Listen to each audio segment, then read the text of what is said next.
കോഴിക്കോട് കോൺഗ്രസിൽ പൊട്ടിത്തെറി. DCC general secretary Nijesh Aravind രാജിവെച്ചു. തുടർച്ചയായ അവഗണനയിൽ പ്രതിഷേധിച്ചാണ് രാജി. KPCC അധ്യക്ഷന് ഇമെയിൽ വഴി രാജി നൽകുകയായിരുന്നു. സരീഷ് അവിടെ നിന്ന് ചേർന്നു. സരീഷ്, നിജേഷ് അരവിന്ദ് അവിടുത്തെ ചെറുപ്പക്കാരായ നേതാക്കളിൽ പ്രധാനപ്പെട്ട ആളാണ് എന്ന് മാത്രമല്ല നമ്മുടെ ടെലിവിഷൻ ചാനലുകളുടെ ചർച്ചകളിലെല്ലാം വന്ന് കോൺഗ്രസിന് വേണ്ടി അതിശക്തമായിട്ടുള്ള വാദമുഖങ്ങൾ ഉയർത്തുന്ന നേതാവ് കൂടിയാണ്. എന്താണ് അദ്ദേഹത്തിന് ഇപ്പോൾ ഇങ്ങനെയൊരു പാർട്ടിയിൽ നിന്ന് പദവിയിൽ നിന്ന് രാജിവെക്കാൻ ഇടയായ സാഹചര്യം?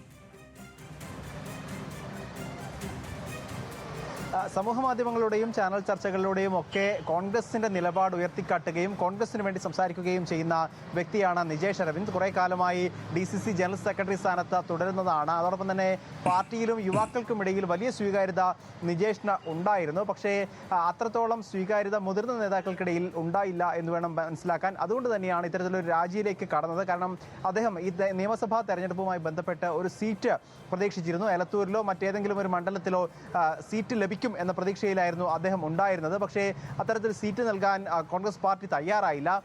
അതോടൊപ്പം തന്നെ ഏതെങ്കിലും രീതിയിൽ പ്രചരണ രംഗത്ത് സജീവമാകാൻ പോലും നിജേഷ് അരവിന്ദിനെ സമ്മതിച്ചിരുന്നില്ല. കാരണം അദ്ദേഹത്തിന് ഏതെങ്കിലും മണ്ഡലത്തിന്റെ ചുമതല നൽകുകയോ അല്ലെങ്കിൽ കൂടുതൽ മണ്ഡലങ്ങളിൽ സംസാരിക്കാൻ അല്ലെങ്കിൽ പാർട്ടിക്ക് വേണ്ടി പ്രവർത്തിക്കാൻ അനുമതി നൽകുകയോ ചെയ്തിരുന്നില്ല. വിരലിലെണ്ണാവുന്ന വേദികൾ മാത്രമാണ് കഴിഞ്ഞ തെരഞ്ഞെടുപ്പിൽ അദ്ദേഹത്തിന് ലഭിച്ചത്. ഇതുകൂടിയാണ് ഈ രാജിയിലേക്ക് നയിച്ചത് എന്നാണ് മനസ്സിലാക്കുന്നത്. തെരഞ്ഞെടുപ്പ് വേളയിലോ അല്ലെങ്കിൽ അതിനു മുൻപോ ഒരു തരത്തിലും കോൺഗ്രസ് പാർട്ടിക്കെതിരെ ഒരു വേദിയിൽ പോലും അദ്ദേഹം സംസാരിച്ചിരുന്നില്ല. പക്ഷേ ആ പോളിംഗ് കഴിഞ്ഞ് തൊട്ടടുത്ത ദിവസം, അതായത് 9-ാം തീയതി പോളിംഗ് കഴിയുന്നു, 10-ാം തീയതി രാവിലെയാണ് അദ്ദേഹം KPCC അധ്യക്ഷന് ഇമെയിൽ വഴി തൻ്റെ രാജി അറിയിച്ചുകൊണ്ട് ഈ മെയിൽ അയച്ചിരിക്കുന്നത്. അതിൽ കൃത്യമായി പറയുന്നത് പാർട്ടിയിൽ ഏതെങ്കിലും രീതിയിൽ യുവാക്കൾക്ക് കടന്നു വരാനാവുന്ന സാഹചര്യമല്ല, യുവാക്കൾക്ക് പ്രാതിനിധ്യം നൽകിയിട്ടില്ല എന്ന് കൃത്യമായി പറഞ്ഞുകൊണ്ടാണ് അദ്ദേഹത്തിൻ്റെ കത്ത് അവസാനിപ്പിക്കുന്നത്, രാജിക്കത്ത് അവസാനിപ്പിക്കുന്നത്. പക്ഷേ അതിലേതെങ്കിലും രീതിയിലുള്ള തുടർ നടപടി ഇതുവരെ ഉണ്ടായിട്ടില്ല എന്നതാണ്. അദ്ദേഹത്തിന്റെ രാജി സ്വീകരിച്ചുകൊണ്ടോ അല്ലെങ്കിൽ തള്ളിയതായോ അറിയില്ല. KPCC അധ്യക്ഷൻ ഇതുവരെ ഇക്കാര്യത്തിൽ ഒരു വ്യക്തത വരുത്തിയിട്ടുമില്ല. അതോടൊപ്പം ഒരുപക്ഷെ KPCC പറയുന്നത് DCC ഇക്കാര്യത്തിൽ തീരുമാനമെടുക്കണം എന്നുള്ളതാണ്. പക്ഷേ DCC അധ്യക്ഷനും ഇതുമായി ബന്ധപ്പെട്ട പ്രതികരണത്തിന് ഇതുവരെ തയ്യാറായിട്ടില്ല. അദ്ദേഹം ശബരിമലയിലാണ്. അതോടൊപ്പം തന്നെ നിജേഷ് അരവിന്ദ് ഇപ്പോൾ ബാംഗ്ലൂരിലാണ്.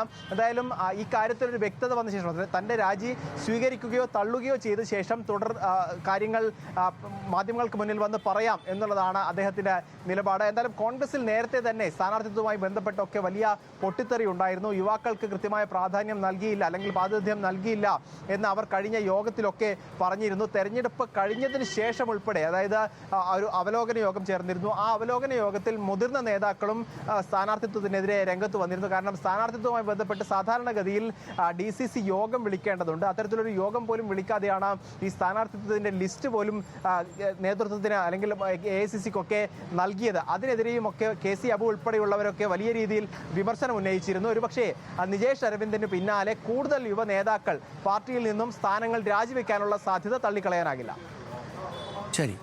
ശരി, നന്ദി സരീഷ്, വിവരങ്ങൾക്ക്.